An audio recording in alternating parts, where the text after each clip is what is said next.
19h, merci d'avoir pris ce rendez-vous de l'information. Madame, Monsieur, bonsoir. Voici le sommaire de cette édition. Benjamin Humpati a procédé ce matin au lancement des travaux de construction du laboratoire national de référence de contrôle de qualité des eaux et des produits de santé. Vous suivrez le compte-rendu dans cette édition. 200 candidats venus de plusieurs pays africains, notamment des maîtres assistants CAMES, prennent part à Cotonou au 20e concours d'agrégation des sciences juridiques, politiques, économiques et de gestion du CAMES. Le point dans ce journal. Angela Merkel a fait ses adieux à la France. Elle a été chaleureusement applaudie hier en Bourgogne. Voilà pour le sommaire, le développement c'est maintenant.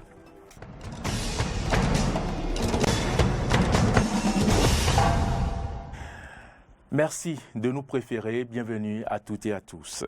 Le ministre de la Santé, accompagné de son homologue du cadre de vie et du développement durable, a procédé ce matin au lancement des travaux de construction du laboratoire national de référence de contrôle de qualité des eaux et des produits de santé. C'est la commune d'Abomey-Calavi qui accueille ce joyau. Suivez ici le compte-rendu de Aristide Setti. Mutualiser les ressources et mettre en place un plateau technique conforme aux standards internationaux. C'est le but visé par le gouvernement de Patrice Talon en lançant les travaux de construction du laboratoire national de référence de contrôle de qualité des eaux et des produits de santé ce 4 novembre dans la commune d'Abomey-Calavi. Pour le ministre de la Santé, ce projet va résoudre un problème fondamental. Il n'est un secret pour personne que le Bénin est confronté au problème de circulation des médicaments de qualité inférieure et falsifiés, de même que la prolifération des eaux de consommation conditionnées de mauvaise qualité. La question de la gestion des eaux usées, source de pollution majeure, est aussi préoccupante. Grâce à la construction et à l'équipement de ce laboratoire ultramoderne, l'Agence nationale du contrôle de la qualité des produits de santé et de l'eau pourra procéder efficacement au contrôle de qualité des produits de santé, au contrôle sanitaire des eaux de consommation fournies sur toute l'étendue du territoire béninois, à la vérification de la conformité des eaux usées aux normes en vigueur. Au nom du préfet de l'Atlantique, Bernard Zanoudaro a pris le ferme engagement de suivre l'exécution du projet jusqu'à son terme. Nous disons toute notre gratitude au gouvernement parce que c'est encore notre département qui abrite ce grand projet. Je ne serai pas long, je voudrais rassurer les uns et les autres pour dire que le département de l'Atlantique s'engage à jouer sa partition pour l'accompagnement et l'exécution correcte de ce projet. Ce projet qui va permettre au Bénin de disposer d'un cadre idéal pour le contrôle de qualité des eaux et des produits de santé est entièrement financé par la Banque mondiale et sera réalisé par l'entreprise ABTP SA.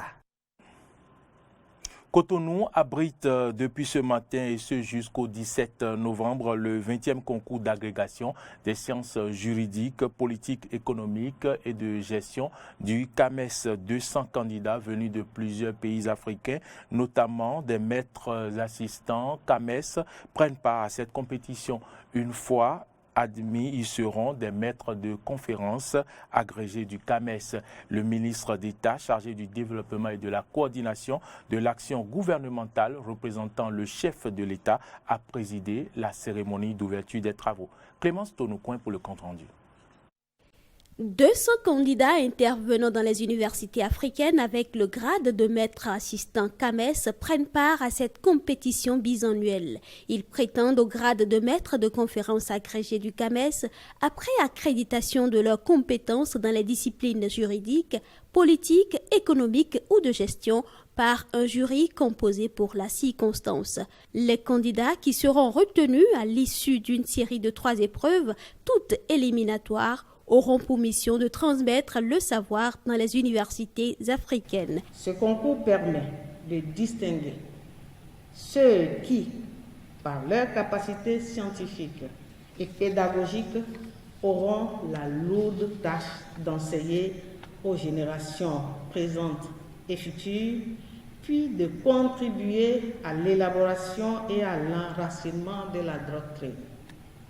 Car, aussi difficile et même impitoyable que cela soit, Ce concours, il est un formidable mécanisme de recrutement d'enseignants qualifiés dans nos universités.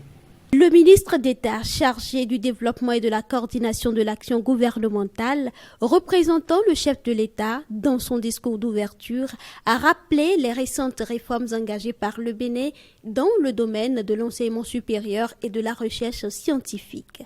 Ce concours nous permet, pays membres du CAMES, d'avoir un vivier d'excellence pour notre système universitaire.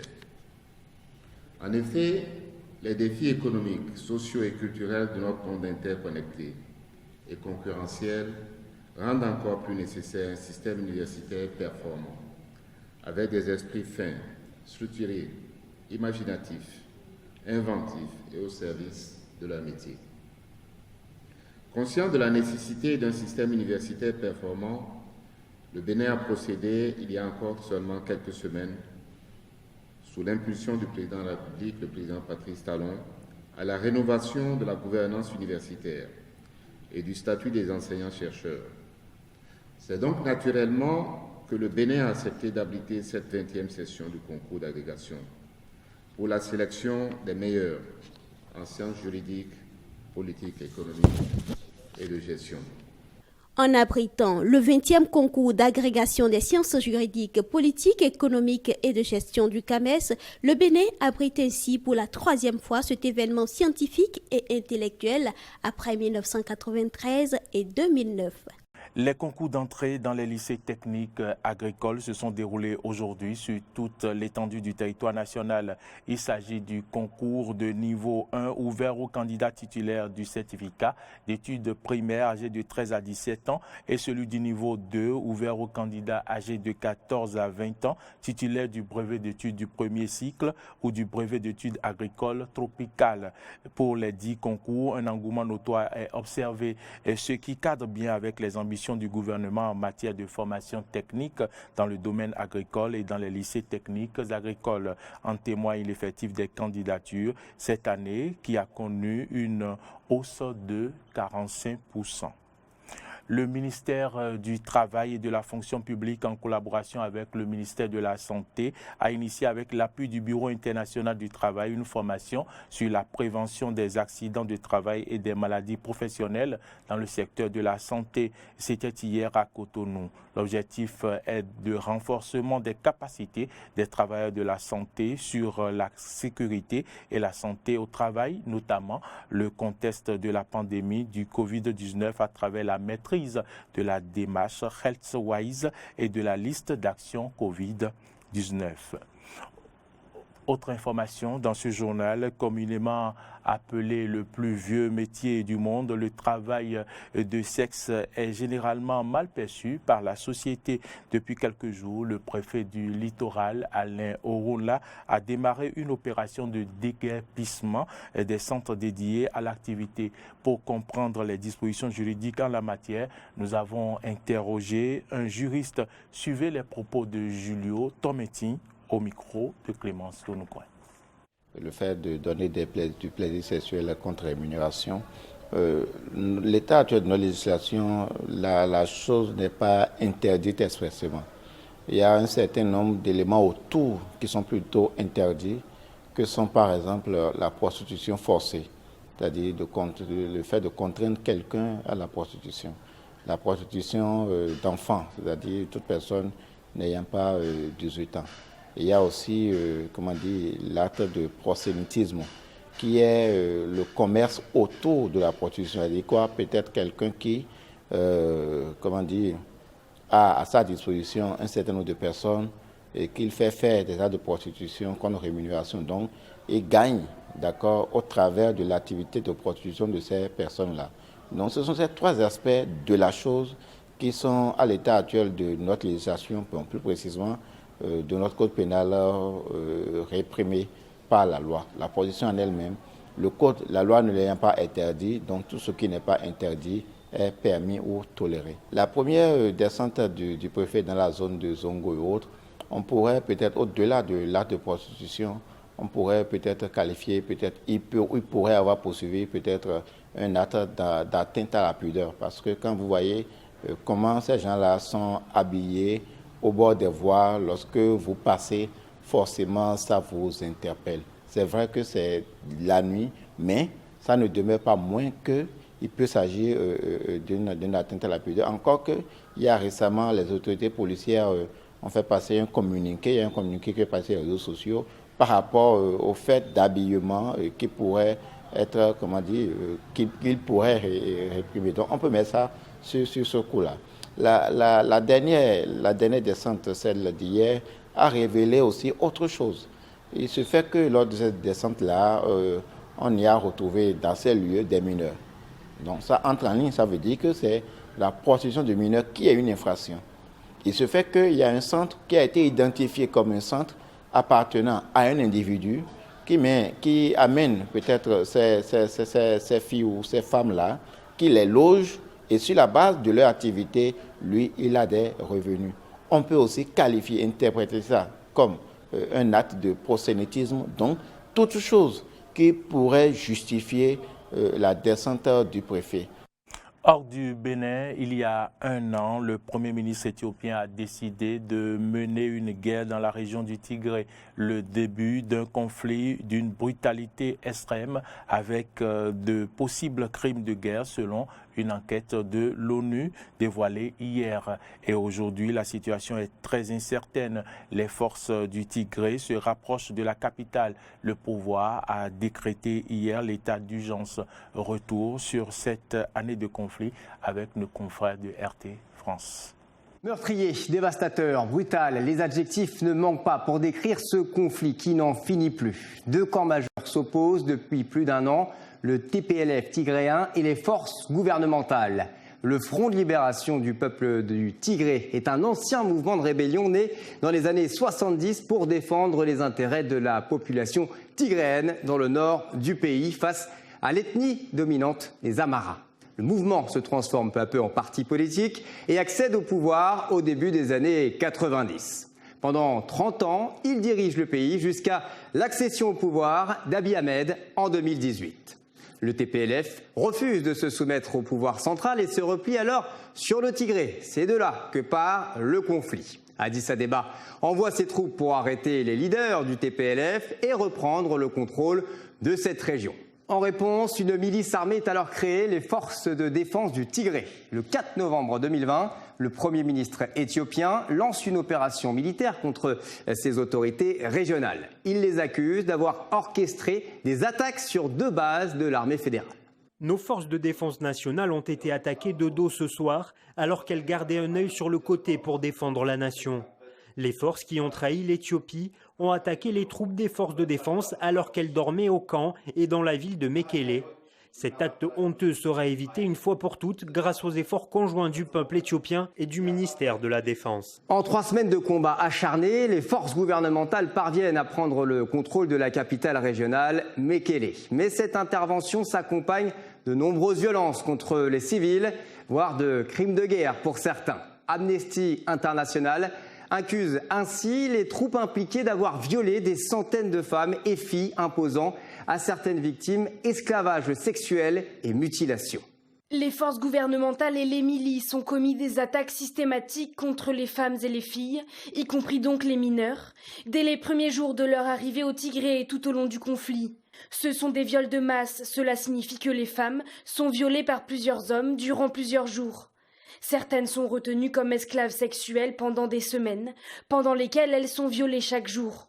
Un conflit qui s'enlise pendant des mois. En juin 2021, dans un spectaculaire retournement de situation, les rebelles reprennent Mekele et d'autres territoires à la suite d'une contre-offensive d'ampleur. TPLF affirme que la lutte va s'intensifier jusqu'au départ des ennemis de la région, malgré un cessez-le-feu décrété par le gouvernement. L'ONU s'alarme alors sur la situation humanitaire catastrophique au sein du pays. Selon les Nations Unies, plus de 400 000 personnes ont franchi le seuil de famine au Tigré durant cet été. La région reste sous un blocus de facto de l'aide humanitaire, où l'accès pour acheminer une aide humanitaire vitale continue d'être extrêmement restreint. Sans la possibilité d'apporter des quantités suffisantes et importantes de fournitures humanitaires, d'argent et de carburant, la situation humanitaire dans le nord de l'Éthiopie va s'aggraver considérablement, en particulier dans la région du Tigré. D'autres acteurs participent à ce drame humanitaire, notamment l'Érythrée. Ce pays qui jouxte le Tigré est allié aux forces gouvernementales éthiopiennes dans ce conflit. L'intervention de l'armée érythréenne, longtemps niée par le Premier ministre éthiopien, a été accompagnée d'atrocités imputées à ses soldats. L'ONU, comme Amnesty International, constate aujourd'hui des crimes de guerre en Éthiopie. Un rapport cinglant rendu public cette semaine, le lendemain de la déclaration de l'état d'urgence sur tout le territoire national. Elle accuse toutes les parties. Nous avons des motifs raisonnables pour croire que, durant cette période, toutes les parties impliquées dans le conflit du Tigré ont commis des violations du droit international des droits de l'homme, du droit humanitaire et du droit des réfugiés. Certaines de ces violations peuvent être assimilées à des crimes de guerre et à des crimes contre l'humanité. Les civils du Tigré ont été soumis à des violences et des souffrances brutales. À l'heure actuelle, les conclusions de ce rapport ne permettent pas de servir de base à une action en justice, mais interpellent sur le drame qui se déroule sous les yeux du monde et qui ne trouve pour le moment aucune issue. Je vous l'annonçais en titre, Angela Merkel a fait ses adieux à la France. Elle a été chaleureusement applaudie hier à Bourgogne. Emmanuel Macron lui a remis les insignes de la Grande Croix de la Légion d'honneur. Suivez. Comme pour sceller l'alliance qu'il entretient avec son allié historique, Emmanuel Macron a remis à son homologue allemande la Grande Croix, la distinction la plus élevée de la Légion d'honneur.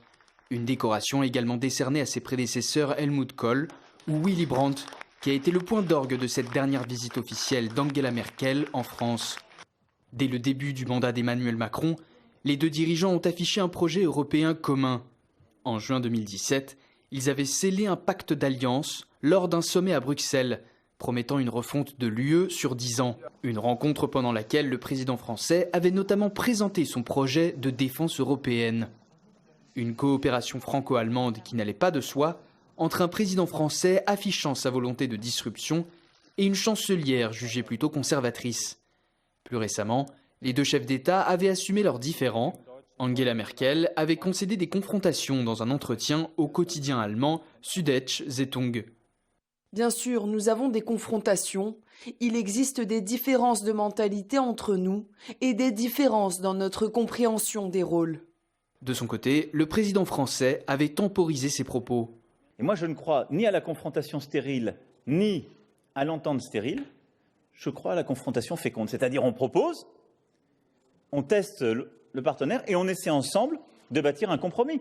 Reste à savoir quelle sera la place d'Emmanuel Macron sur l'échiquier européen, maintenant que son allié la plus proche doit laisser sa place. Le président français pourrait récupérer le flambeau, mais cette fois sans la promesse d'un allié allemand solide. Car il n'est pas certain que le potentiel successeur d'Angela Merkel partagera les ambitions de la France sur le devant de la scène européenne. La neutralité carbone, ce sera pour 2030. 190 pays y sont engagés à la COP26. Et selon cet accord, ces nations s'engagent notamment à supprimer progressivement l'énergie au charbon à partir de 2030 pour les économies développées, à partir de 2040 pour les pays en voie de développement. Et cette déclaration survient alors que les émissions bien sûr mondiales de CO2 pourraient repartir à la hausse en 2021. Ensuite. Le rebond d'émissions est causé par des émissions de charbon et de gaz qui ont davantage augmenté en 2021 qu'elles n'avaient baissé en 2020. Et au-delà de cela, nous voyons une augmentation rapide des émissions en Chine, particulièrement accélérée par des plans de relance économique, alors que les autres pays ont eu tendance à suivre la trajectoire pré-pandémique de diminution des émissions, notamment aux États-Unis et en Europe, tandis que l'augmentation des émissions se poursuit en Inde. La situation entre la France et le Royaume-Uni sur la pêche continue et si aucun accord n'est trouvé, la France menace d'interdire aux navires de pêche britanniques de débarquer leur cargaison. Boris Johnson, lui, pourrait réclamer des compensations. Suivez. Les options sont sur la table. Déclaration de Gabriel Attal concernant les futures sanctions que la France souhaite appliquer au Royaume-Uni sur le dossier de la pêche post-Brexit. Depuis l'entretien ce week-end entre Emmanuel Macron et Boris Johnson en marge du G20. Les discussions se poursuivent entre les deux parties sur le dossier. La France, qui souhaite, je cite, donner une chance à ces discussions, a repoussé la date à laquelle elle envisageait d'appliquer des sanctions au Royaume-Uni. Initialement, ces sanctions devaient entrer en vigueur avant-hier, mais aujourd'hui, une réunion est prévue entre David Frost, le secrétaire d'État chargé du Brexit, et son homologue français Clément Beaune. Pas de sanctions donc jusqu'à au moins aujourd'hui. Un report qui a été salué par les Britanniques, mais pour autant sur ce dossier, chacun continue de camper sur ses positions. D'un côté, la France entend défendre ses droits de pêche derrière chaque licence. Il y a une famille, il y a des familles. C'est ce qu'a expliqué la ministre de la Mer, Annick Girardin. Paris attend donc du Royaume-Uni qu'il respecte ses engagements post-Brexit sur le dossier de la pêche, a ajouté le porte-parole du gouvernement, Gabriel Attal. De l'autre côté, Boris Johnson a indiqué que la position du Royaume-Uni n'avait pas changé sur ce dossier lors d'une conférence de presse en marge de la COP26. Reste à savoir si la réunion d'aujourd'hui permettra de trouver une issue avant une réunion demain à la Commission européenne. Madame, Messieurs, c'est ici que se referme ce journal. Merci à toutes et à tous de l'avoir suivi. Bonne suite de nos programmes et à demain.